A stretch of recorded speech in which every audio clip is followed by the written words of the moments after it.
లక్షలు పోసి చదివించే స్తోమత తల్లిదండ్రులు లేకపోయినా, తెలివైన పిల్లలు ఇంజనీరింగ్ చేయలేకపోయినా అది బాధాకరమైన విషయం. అయితే అంత బాధపడవలసిన పని ఏమి లేదు.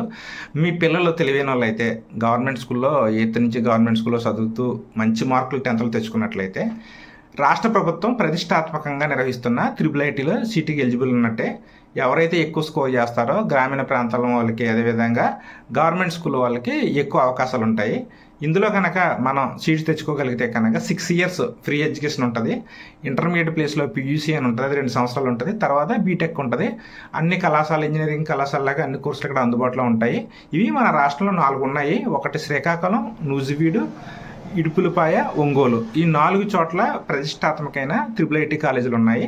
ఇంతకుముందు కాస్త ఎడ్యుకేషన్ బాగోలేదని, కేర్ బాగోలేదని చెప్పేసి రూమర్స్ వినిపిస్తూ ఉండేవి. అయితే 1-2 సంవత్సరాలు అన్నీ సెట్ అయ్యాయని చక్కగా క్లాసులు చెప్తున్నారు. అదేవిధంగా క్యాంపస్ రిక్రూట్మెంట్లు కూడా జరుగుతున్నాయని, ఇంచుమించుగా 5-6 lakhs నుంచి 10 lakhs లోపు ప్యాకేజీలో క్యాంపస్ రిక్రూట్మెంట్ కూడా జరుగుతుందని చెప్పేసి అక్కడ చదివిన విద్యార్థులు చెప్తున్నారు. గతంలో అయితే ఎడ్యుకేషన్ సరిగ్గా లేక చాలామంది విద్యార్థులు తిరిగి వచ్చిన సంఘటనలు కూడా జరిగాయి. అయితే ఇప్పుడు చక్కగా ఉంది. ఫుడ్ కానీ, అకామిడేషన్ కానీ, క్లాసెస్ కానీ సూపర్గా జరుగుతున్నాయని చెప్తున్నారు.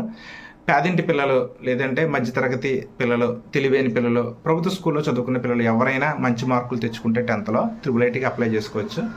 ఇంజనీరింగ్ ఈజీగా ఖర్చు లేకుండా చదవచ్చు. మంచి ప్యాకేజీలో జాబ్కి కూడా వెళ్ళొచ్చు. థ్యాంక్ యూ అండి. Thank you so much.